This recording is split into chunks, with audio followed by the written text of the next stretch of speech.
Today, I will be teaching you everything you need to know about chromaticism.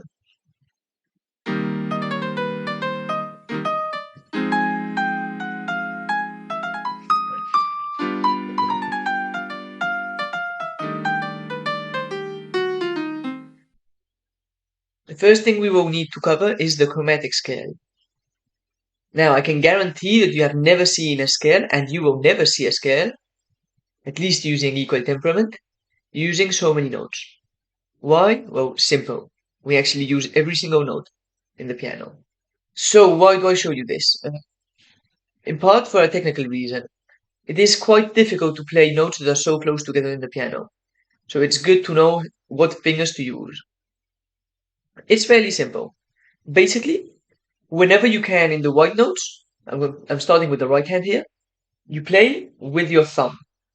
And you will always play the black notes with your third finger.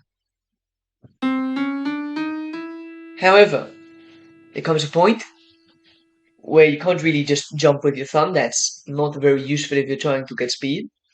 So you just put in the second finger. It's completely the mirror image for the left hand. I will let you practice this. It doesn't make much sense for me to play it again and again, but it's a very important exercise and this will help you get speed in your piano playing enormously. So let's get into the meat of the video. Why would you ever use chromaticism? Well, chromaticism comes from chromo, which is color. So basically, you just want to add some color to your music. You want to make it not be as bland as it probably is if you're not using this kind of technique. And there are basically three ways you can use chromaticism. The first of all is chromatic runs, and this is basically for texture.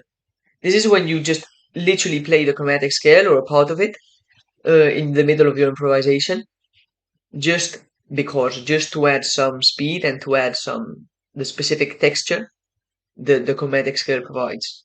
Let's have a look at an example.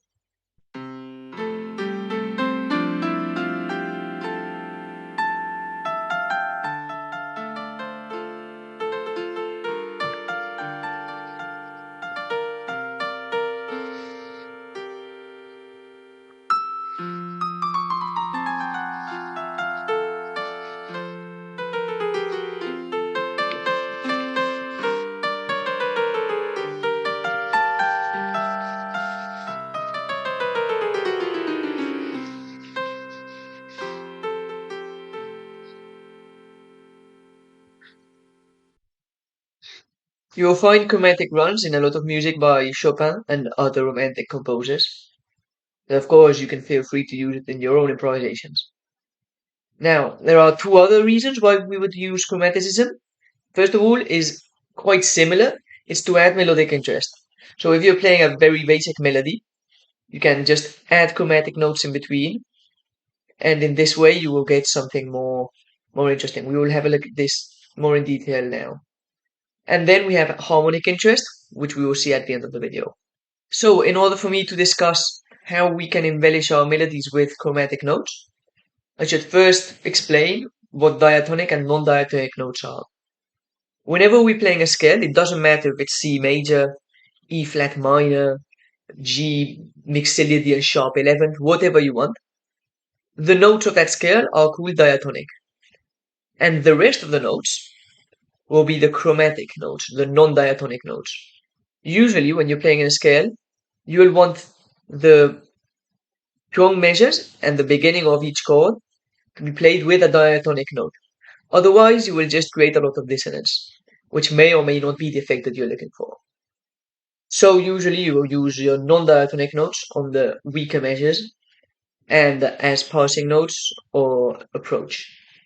So as I just said, you can use chromatic passing notes and approach notes.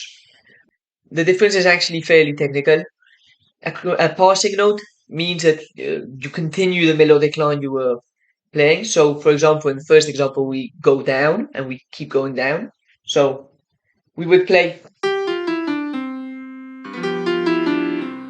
but in order to embellish that melody,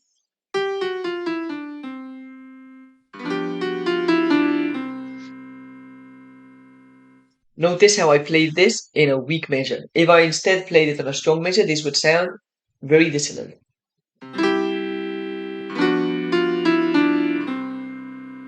and it wouldn't really be a passing note. The other option is to use approach notes.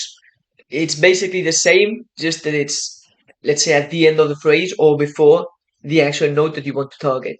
So when you're playing a melody, you will usually find yourself in the situation where you want to target a specific note, be it the root, the third, or the fifth, usually, of the chord that you're playing. And your approach notes will help you target that. For example, without using chromatic notes, just using diatonic notes, you will usually use the seventh as an approach for the root. Or in this example, we have.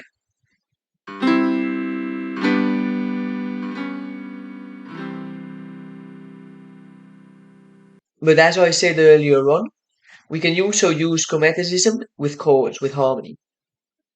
Now, it is actually fairly similar.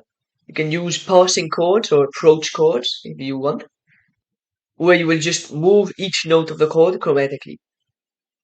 Now, this is a bit like using block chords, where the effect is precisely the moving of all the notes. So, for example,